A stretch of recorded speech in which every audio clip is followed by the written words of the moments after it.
Hey guys, Akil here, and welcome back to another episode of the Trading Coach Podcast. I titled today's episode, Wealth Starts with Self, because although wealth can be defined as referencing money and time, it really is a mindset, and there's a big difference between the wealthy mindset and the rich mindset. And really the actions that come with having that mindset is what's going to determine whether you end up being rich for a short period of time or wealthy over a long period of time. Now, for you guys that are members of the Tier 1 website, I'm talking about www.tier1trading.com. Jason Graystone is almost done his wealth creation course. I kind of get to see the background of it before it's all launched live. So that's going to be coming soon, which is going to dig much deeper into this topic. But for you guys that aren't members and you're still looking to be financially educated, I want you to check out the Always Free newsletter by Jason Graystone. As the title says, it's always free. He mails it out once a week. It is jam-packed with information on how to become financially responsible. There's stuff about mindset and just it's a must read. So I'll put the link in the description box of this video so you guys can check it out. And I hope you guys enjoyed today's podcast.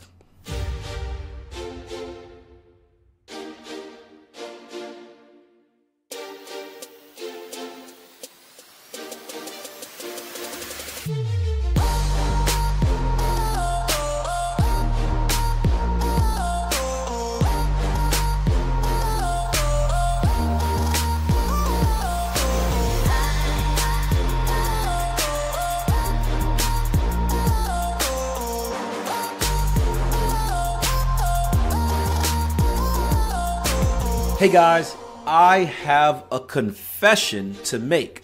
Now, I normally wouldn't do this, but I feel as if we have a special relationship.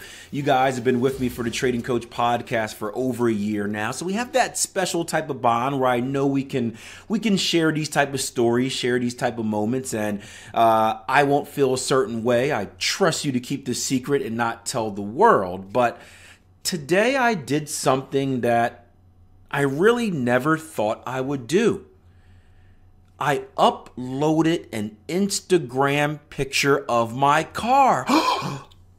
I know. If you guys are frequent followers of my stuff, we always talk about the internet traders, the ones selling get rich quick schemes where they're in their $5 million suites and they're trading out the back of their Rolls Royces and they're on yachts and there's gold chains and dancing girls and they promise $36 million every 36 seconds in the markets.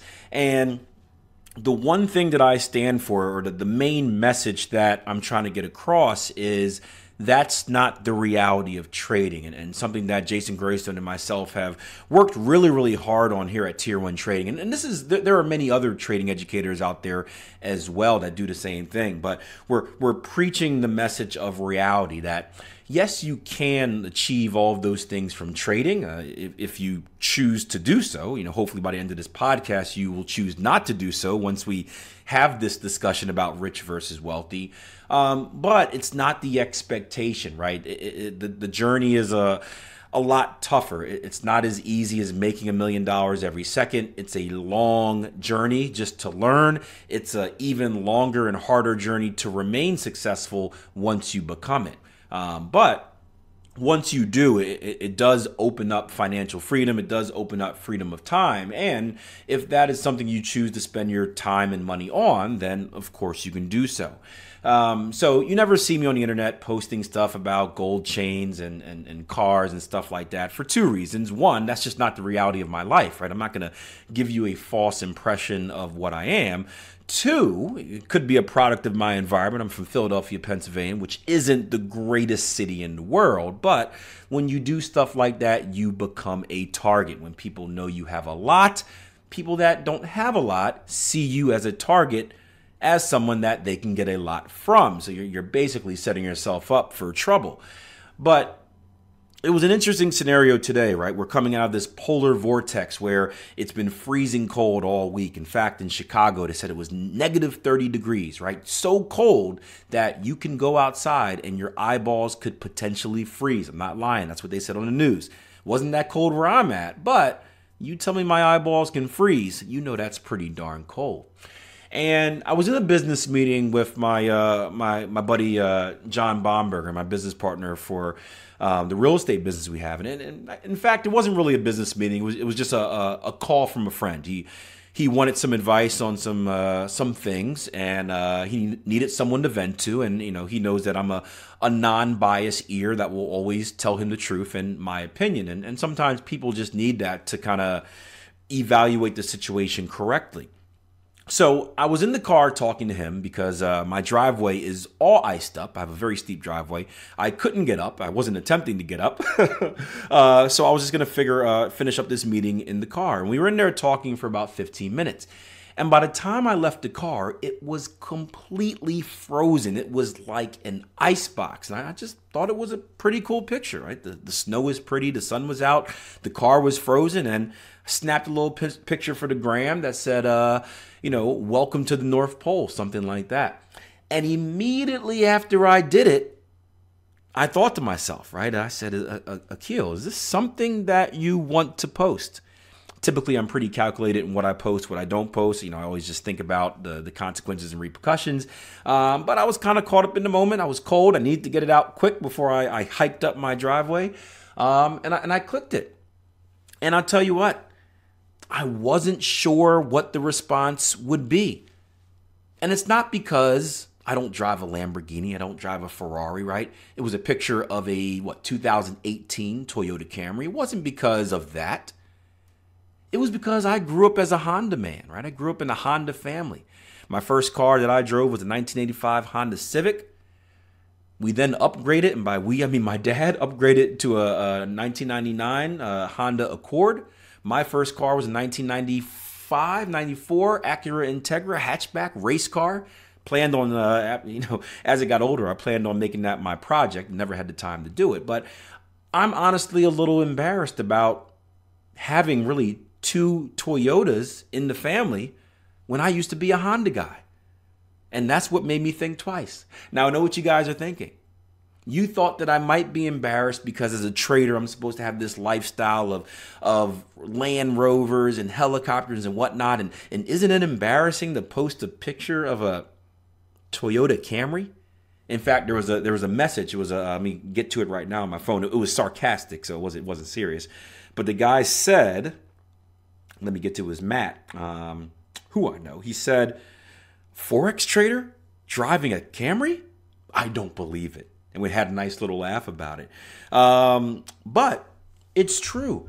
And I don't think people need to be embarrassed over what they drive, because the way I look at it is a little bit different, right?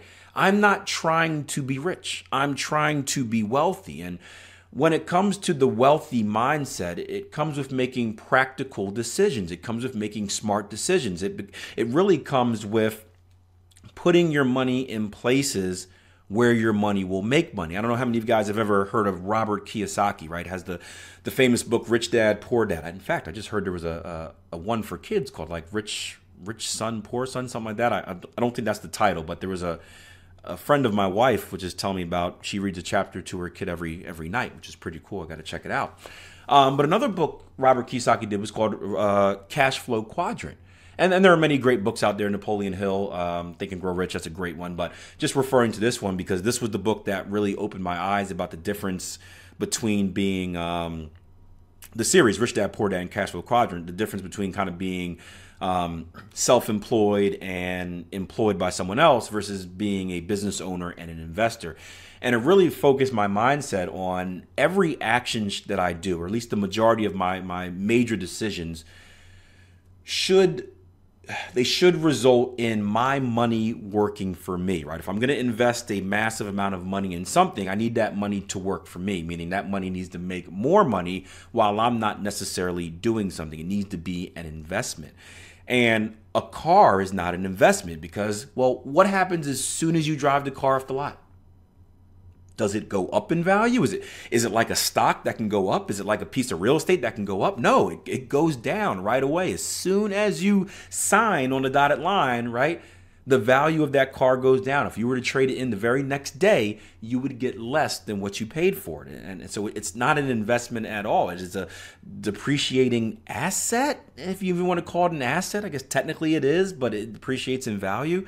So for me, it's never been something that I wanted to spend up on. And don't get me wrong, I've got dream cars, right? I go to the auto show every day, every year. I sit in front of all these cars. I drool. I get yelled at for drooling on the cars. I'm like, ooh, I can get that. Ooh, look at that. When does that come out? How much does that cost? And it always crosses my mind, like, I could afford that. And I don't say that in a braggadocious way, like, oh yeah, I can buy that in cash right now. But the reality you can afford a much more expensive car than you think with the loans and whatnot. All you need is a small down payment. Someone will gladly give you a loan because they're making money off of you. You can afford stuff like that. You can afford $100,000 cars. But the question is it a great decision? Is it the right decision? And I want to do a comparison for you because my dream car is a Land Rover, right? Now, my uncle, he works in the music industry. He gives me a lot of advice on, he's someone that has pulled himself up from the bottom to be a very wealthy individual. So he gives me a lot of advice about the mistakes he made on the way. And one of the things that he always told me, never buy a Land Rover, right? Not just because of, you don't need that type of car, but also the upkeep and stuff like that. Any type of, even like the German cars and whatnot, you got to get special parts. You can only take it to get fixed at special places. It just costs a lot more money to upkeep than what is necessary. But even so, a Land Rover would probably be my dream car. That, or I'm an Audi man as well. But let's, we got 2 kids now, so something a little bigger. So I want to do a comparison between the 2019 Toyota Camry, which is probably about $25,000, and the Land Rover 2019, which is probably, once you get the good stuff in it, probably about $100,000. Now, I think many people could afford both, right? You have enough money, you got good credit.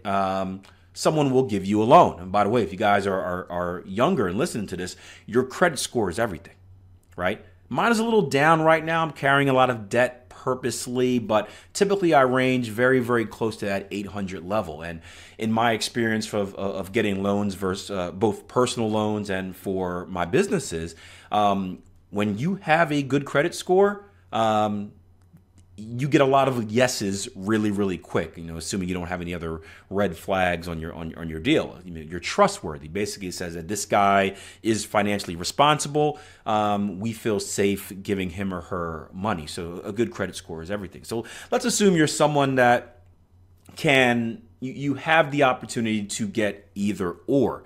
And you're thinking about it. Do I get the Camry, which is probably the financially better decision, or do I get the Land Rover where I could be big baller status, right? I can drive up, I can impress the ladies, the ladies want to hop in, the dudes are jealous. I can be that person.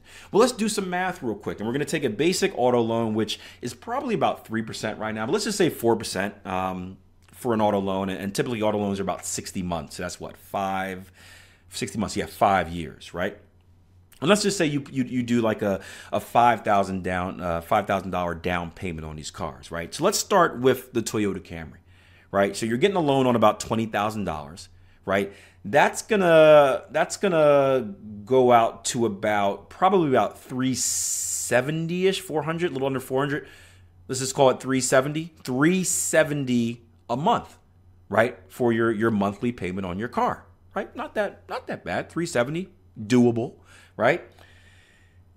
Over the period of the 60-month payment, right? Assuming you don't do any extra payments or anything like that, you're paying about $22,000 total, right? So you borrowed $20,000, you're paying about $22,000 total. So you ended up paying $2,000 more than in interest than what you would have paid if you just would have bought it outright. Let's take the same scenario for the Land Rover, right? $100,000. Let's bring it down to 95 because you still put, for some reason, a $5,000 down payment on it just to make the math easy, right? You're looking at a monthly payment of about $7 1750, right? 1750 per month, $1,750 per month. Over the same 60-year period, right? You're looking at what? About $105,000. So you're paying, what was the original price I used again? 95? You're paying about, you're paying about $10,000 extra on top of the $95,000, or I guess $5,000 extra if you would have just paid the $100,000 up front to buy it in cash. Now, obviously, there's a big discrepancy between these numbers, right? 370 and 1700, right? There is a massive difference between the two. But many people will still think, oh, well, it's doable. I can afford to pay, $1,700 a month for the Land Rover. But the question is, why would you? Why would you? Why would you? If we take the math, I'm going to have to break out the calculator for this one, right? If we take the math, if we take that 1750 number and we minus 370, so we're looking at the difference between paying one or the other, right? You're looking at a difference of $1,380 a month, right? If we times that by 60, you're looking at about let's just round up to $83,000 in payment differences. Now, I want you to ask yourself this question. What could you do with that $83,000 extra? It's kind of very similar to opportunity costs, right? Very similar to opportunity costs. What could you do with that $82,000 difference over that 5-year period? Let's think. Obviously, you could have paid off the car. You could have probably bought, if you're going back to the Camry, you could have bought about 3 more Camrys, right? Buy one for your friends. You could have saved up for you guys that are traders, boom, trading account right there. You could have paid off debt, right? Reducing debt, reducing the interest you're paying on debt elsewhere. Me being the real estate investor I am, you know what I'm thinking? You could have bought a house. You could have bought a house for yourself, made a massive down payment on it, right? You may, depending on your area, you could have bought a house outright for yourself. If you invest in the type of properties, we typically do low-income rental properties like like duplexes and stuff like that. Some single family, I prefer duplexes, but let's say low-income family housing. Let's do single family, right? You could have potentially bought in 1, 2, 2.5, maybe even 3. Let's say 2 with some work that needs to be done to them. And now you're getting you pay for them outright, no mortgage on them, straight cash, homie, as the great Randy Moss once said. And now you're getting income from that as well. That, my friends, is the difference between the rich mindset and the wealth mindset, right? The rich mindset thinks right now. Right now, I have this material possession. It makes me look good. It makes me feel good. It allows others to look at me in a certain way.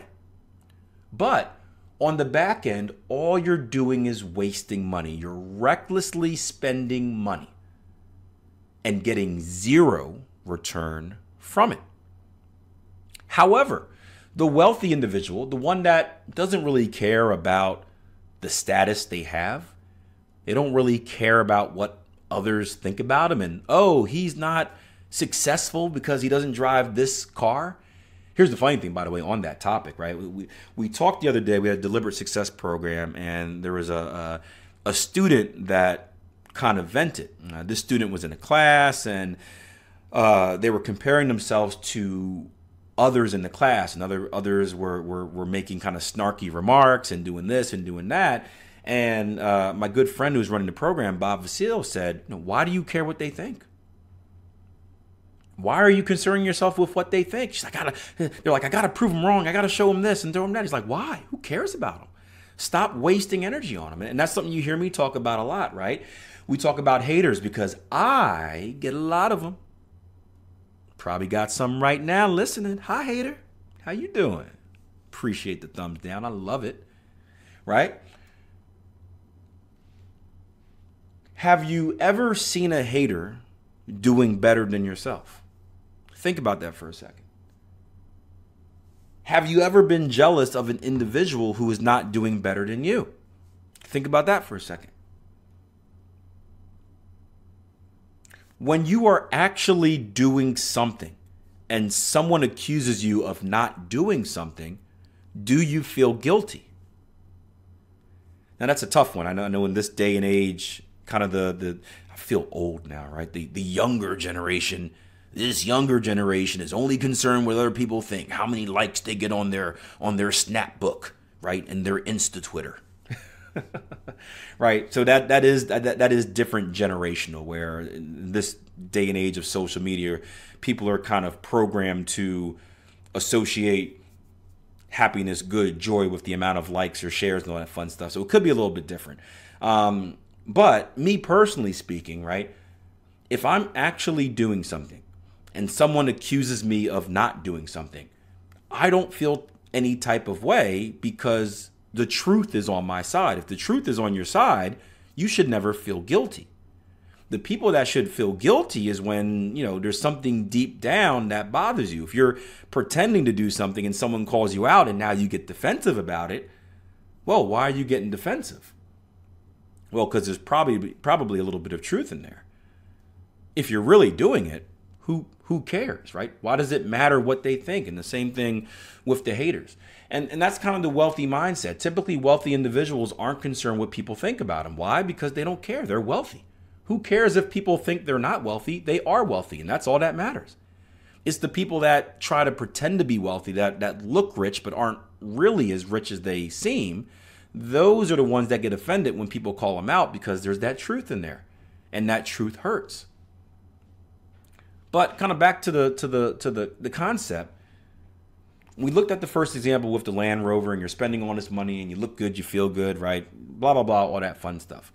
But long term, you're doing nothing but running yourself into the ground, because you're paying extra money for something that doesn't give you any money back.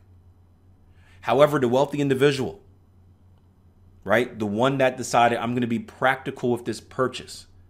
And by being practical with this purchase, it allows me to really use my money in other ways to produce money for me. That's how you stay ahead. That's how you stay ahead. That's how you make your money work for you. You invest it, it works. You take the money that it works and makes for you, and you reinvest it in something else. That new investment makes you money. Now you've got two investments making money. You take the income from both of those investments, you invest it in something else or multiple something else's, and you can see the cycle continues and continues and continues. And before you know it, you've got 4, 5, 6, 7, 8, 9, 10 revenue streams coming in. And guess what those 4, 5, 6, 7, 8, 9, 10 revenue streams allow you to do? Well, they get big enough, it allows you to not work. And now you have freedom of time. Now you can do whatever you want, whenever you want, and you're still collecting a check. You don't have to worry about calling the boss and saying, is it okay if I take a week off from vacation? You no longer have to do the atomications, right? Do the math on saying, okay, well, if I take a few days off and I don't get these hours, can I still afford to do this? No. You can do whatever the hell you want, because you've got money, which is basically your employees, working for you, even if you're not actively doing it on your own. That, my friends, is the wealthy mindset. That is what each and every one of you needs to strive for.